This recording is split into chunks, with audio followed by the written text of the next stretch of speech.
जी अस्सलाम वालेकुम दोस्तों, मैं हूं आपका दोस्त आपका भाई उस्ताद बूटा फ़ारूक।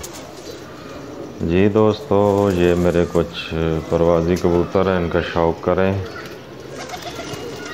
ये जनाब तमाम के तमाम परवाजी कबूतर हैं। आप दोस्तों के शौक़ के लिए ये मैं शेयर कर रहा हूँ। उम्मीद है आपको पसंद आएंगे। कमेंट्स करके ज़रूर बताइएगा। ये अभी नए तैयार कर रहे हैं परवाज़ के लिए। आप दोस्तों के शौक़ के लिए ये शेयर कर रहा हूँ।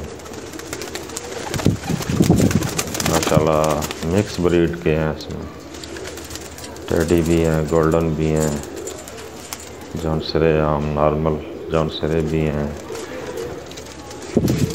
डिफरेंट जो है मुख्तलिफ ब्रीड के कबूतर हैं। शौक़ करें। ये लाखा क्रॉस हुआ है माशाल्लाह। पिछले साल भी ये बाजियों में टूर्नामेंट में मोर लगवा चुका है, तो इस दफ़ा भी इंशाल्लाह ताला ये उड़ेगा अल्हम्दुलिल्लाह। ठीक है जी दोस्तों, दुआओं में ज़रूर याद रखिएगा। कमेंट्स किया करके बताइए आपको कैसे लगे। ये थोड़े से दिखा रहा हूँ, बकाया नहीं। ओके जी, अल्लाह हाफिज़, अस्सलाम वालेकुम।